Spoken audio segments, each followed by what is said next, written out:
안녕하세요. 오늘은 목장공과 5가 욥 까닭없이 경외하리이까에 대해서 함께 나누어 보도록 하겠습니다. 오늘의 말씀은 욥기 1장 6절에서 12절까지의 말씀입니다. 제가 하나님의 말씀을 받들어 읽도록 하겠습니다. 하루는 하나님의 아들들이 와서 여호와 앞에 섰고 사탄도 그들 가운데에 온지라. 여호와께서 사탄에게 이르시되 내가 어디서 왔느냐? 사탄이 여호와께 대답하여 이르되 땅을 두루 돌아 여기저기 다녀왔나이다. 여호와께서 사탄에게 이르시되 내가 내 종 욥을 주의하여 보았느냐?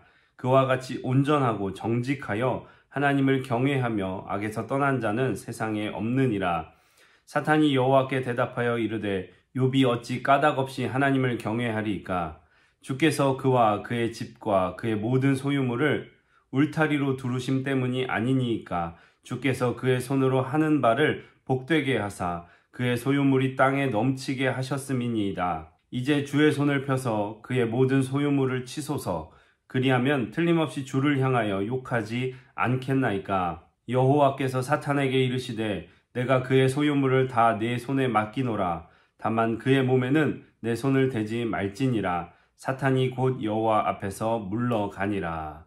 네, 오늘의 공과는 고난 가운데서도 믿음과 인내를 잃지 않았던 욥에 대한 이야기입니다. 이 말씀을 보시면서 우리 삶에도 한번 적용해 봤으면 좋겠습니다. 그럼 첫 번째 서론의 내용을 읽어보도록 하겠습니다. 욥기 서두에서 욥은 분명히 온전하고 정직하여 하나님을 경외하며 악에서 떠난 자더라고 소개됩니다. 욥기 1장 1절, 8절.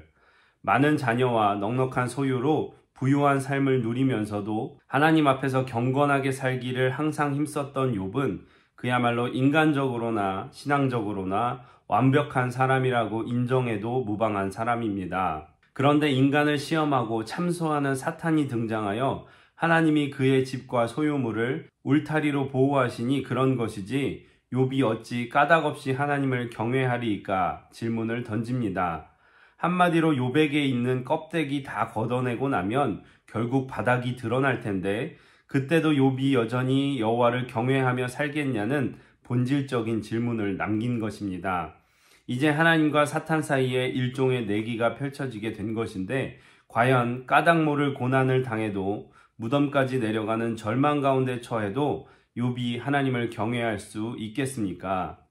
네, 그래서 오늘의 본문은 주님을 믿는 그리스도인들이 고난을 당하는 자세와 그 가운데서도 도우시고 함께 하시는 또 회복시키시는 하나님에 대한 내용을 나누어 보게 될 것입니다. 그러면 계속해서 첫 번째 문단을 읽어보도록 하겠습니다. 1. 까닭 모를 고난과 욥의 인내. 사탄은 이제껏 욥이 누리고 살았던 소유물과 자녀들을 차례로 빼앗아 가고 욥은 4번에 걸쳐 그에게 임한 재난 소식을 전해 듣게 됩니다. 지금까지 쌓아놓은 소유는 물론 그의 미래인 자녀들까지 모조리 잃게 된 욥은 겉옷을 찢고 머리털을 밀 정도로 고통스러웠지만 엎드려 경배하며 이렇게 고백합니다. 내가 모태에서 알몸으로 나왔사온즉 또한 알몸이 그리로 돌아가올지라. 주신 이도 여호와시오 거두신 이도 여호와시오니 여호와의 이름이 찬송을 받을지니이다. 욥기 1장 21절에서 22절. 그러자 이제 주의 손을 펴서 그의 뼈와 살을 치소서. 그리하면 틀림없이 주를 향하여 욕하지 아니하겠나이까 라는 사탄의 말대로 시험의 수위를 높여 욥의 발바닥에서 정수리까지 종기가 나게 합니다. 욥기 2장 5절. 얼마나 괴로웠는지 욥이 제 가운데 앉아서 질그릇 조각을 가져다가 몸을 긁고 있는데 그의 아내마저 하나님을 욕하고 죽으라고 저주를 퍼붓습니다. 그런데도 우리가 하나님께 복을 받았은즉 화도 받지 아니하겠느냐. 욥기 2장 10절. 말하며 하나님을 향하여 원망하지 않으니 욥이 정말 대단한 신앙의 소유자이고 인내의 사람이긴 한 것 같습니다. 욥이 까닭없이 하나님을 경외하겠냐고 물으며 하나님과 내기를 벌였던 사탄은 사라지고 욥의 이야기는 이제 여기서 끝나는 듯 하지만 실은 이제부터 본격적인 욥의 이야기가 시작되고 있습니다. 우리는 살면서 맞닥뜨리는 모든 고난과 시험에 대해서 다 이해할 수는 없습니다. 살다 보면 왜 이런 일이 하필 나에게 일어났는지 하고 생각이 될 때가 있으실 것입니다. 그러나 이러한 가운데서도 우리 그리스도인들이 가져야 할 자세는 시험과 고난 속에서도 상황과 환경에 상관없이 언제든 하나님을 경외하고 그분을 예배할 수 있어야 합니다. 네, 그러면 계속해서 두 번째 문단을 읽어보도록 하겠습니다. 결국 드러난 인내의 한계. 욥의 친구들이 등장하면서 사탄이 남긴 질문이 다시 조명을 받게 됩니다. 사람이 까닭없이 하나님을 경외하겠습니까? 친구들이 찾아와 밤낮 7일 동안 욥과 함께 지내고 있을 때 고통 가운데 있던 욥의 입이 열리는데 사탄의 시험 앞에서도 당당했던 욥의 모습은 온데간데 없고 결국 억눌렸던 감정이 폭발하면서 인간으로서 욥이 가진 인내의 한계를 드러내게 됩니다. 자신의 출생 자체가 저주라고 토로하는 욥은 상실감과 수치심에 자살 충동까지 생긴 것 같은 말을 내뱉습니다. 그러자 함께 있었던 세 친구들이 입을 열어 참았던 이야기들을 쏟아냅니다. 죄를 지었으니 벌을 받는 게 당연하다고 말하는 엘리바스, 회개를 해야 용서를 받으니 이제 그만 회개하라고 종용하는 빌닷, 그리고 욥이 지은 죄에 비하면 현재 그가 받고 있는 벌은 오히려 가볍다며 속을 긁는 소발까지, 이 사람들이 지금 친구인지 원수인지 알 수 없는 말만 하고 있습니다. 그러다 보니 억울하기만 한 욥의 감정은 더욱 격해지고 의롭게 살아온 자신을 인정해주지 않는 하나님마저 원망스러워 자신의 결백을 호소하게 됩니다. 손과 발로 범죄하지 않은 것은 물론 눈으로도 범죄하지 않았고 가난한 사람들을 돌봐주고 원수까지 사랑했다고 주장하면서 나름 자기의 의를 한껏 드러내 봅니다만, 그렇다고 고통의 문제가 해결되기는커녕 그럴수록 원망과 함께 좌절만 깊어집니다. 왜 나입니까? 왜 의로운 내가 고난을 받아야 합니까? 하나님은 혹시 나를 잘 모르시는 건 아닙니까? 친구들이 늘어놓은 어리석은 변론이 욥의 감정을 자극하고 인내의 한계를 드러내게 한 것입니다. 네, 아무리 신실하고 영적으로 잘 훈련되신 분일지라도 여러 가지 문제와 고난을 맞닥뜨리게 되면 신앙적으로 무너지고 넘어지고 또 인내의 한계가 드러날 때가 있습니다. 오늘 본문에 나타난 욥이 그러한 상황인 것입니다. 이럴 때 우리가 할 수 있는 것은 우리 자신의 연약함과 또 부족함을 인정하고 주님을 더욱 가까이 하며 주의 도우심을 구하는 것이 우리가 해야 할 마땅한 것일 것입니다. 그러면 계속해서 세 번째 문단을 읽어보도록 하겠습니다. 3. 무지를 인정하고 회복되는 욥. 감사한 것은 이 탄식의 과정을 지나며 욥은 자신의 고난을 더 깊이 묵상하며 하나님의 응답을 갈망하게 됩니다. 고난이 주는 유익입니다. 이제 욥이 겪고 있는 모든 혼란은 전능자가 대답하시길 바라는 욥의 간청으로 새로운 국면을 맞게 되고 욥기 31장 35절. 여호와께서 나타나 욥의 무지를 깨닫게 해주시는 것으로 종결됩니다. 무지한 말로 생각을 어둡게 하는 자가 누구냐? 너는 대장부처럼 허리를 묶고 내가 내게 묻는 것을 대답할지니라. 욥기 38장 2에서 3절. 결과적으로 당신이 창조주가 되심을 보게 하셔서 욥이 스스로 무지한 말을 늘어놓았다는 사실을 인정하고 회개하게 하십니다. 마치 그의 친구들이 자신을 다 알지 못하고 원론적인 얘기만 떠들어댄 것처럼 욥 또한 하나님이 하시는 일을 다 알지 못한 채 자신의 생각만 늘어놓았다는 것을 깨닫게 해주신 것입니다. 그러나 그조차도 한 번에 되진 않았습니다. 처음에는 기분이 상한 듯한 말로 자신의 속을 드러낼 뿐이었습니다.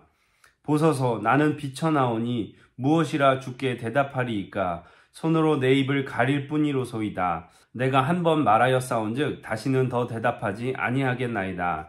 욥기 40장 4에서 5절. 항복이 아니라 객기를 부리고 있는 모양입니다. 놀랍게도 하나님이 이를 달래며 더 깊은 깨달음을 얻게 도와주시고 욥은 그제야 비로소 자신의 무지함을 온전히 깨닫고 진정한 참회의 고백을 하게 됩니다. 주께서는 못하실 일이 없사오며 무슨 계획이든지 못 이루실 것이 없는 줄 아오니 무지한 말로 이치를 가리는 자가 누구니이까? 나는 깨닫지도 못한 일을 말하였고 스스로 알 수도 없고 헤아리기도 어려운 일을 말하였나이다. 욥기 42장 2에서 3절. 사람이 까닭없이 하나님을 경외할 수 있겠냐는 사탄의 질문에 대한 욥의 대답은 왜 의인이 고통을 받습니까? 반문한 것이었지만 하나님은 사탄의 질문에도 욥의 질문에도 함구하신 채 자신의 무지함을 깨달은 욥을 회복시키는 것으로 욥기가 마무리됩니다. 사람이 까닭없이 하나님을 경외할 수 있겠습니까? 우리는 모두 그럴 수 있기를 바라지만 욥기를 통해 우리가 인정할 수밖에 없는 사실은 제 아무리 경건한 인간일지라도 인내의 한계에 도달하면 상상할 수 없는 나락으로 떨어지고 무너져 버린다는 것입니다. 감사하고 또 감사한 것은 하나님은 이럴 수밖에 없는 우리를 잘 아신다는 것입니다. 그래서 대속의 은혜로 우리를 의롭게 하신 후에도 아직 온전하지 못한 연약한 우리를 사랑으로 도와주십니다. 하나님은 우리가 우매한 만큼 우리에게 갚으시는 분이 아니라 우리의 우매함에도 불구하고 우리를 용서하시고 사랑하시고 축복하기 원하시는 분이란 사실을 기억하며 삽시다. 우린 비록 그분을 까닭없이 경외하지 못할지라도 까닭없이 우리를 사랑하시고 보호하시는 하나님의 사랑을 의지하며 살게 되기를 바랍니다.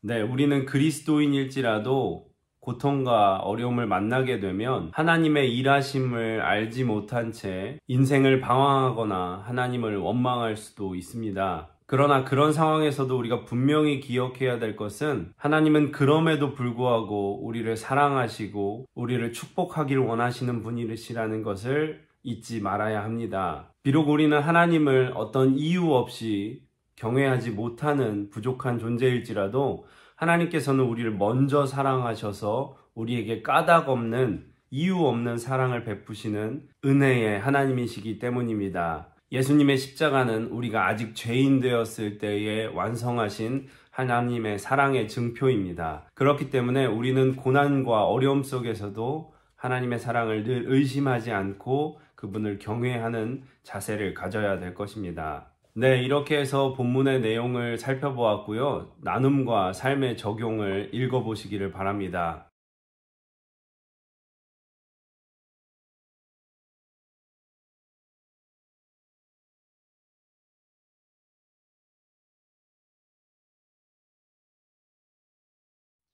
나눔과 삶의 적용을 다 읽어보셨으면 오늘 나눈 말씀을 바탕으로 각자 기도하시고 마무리하면 되겠습니다. 수고하셨습니다. 감사합니다.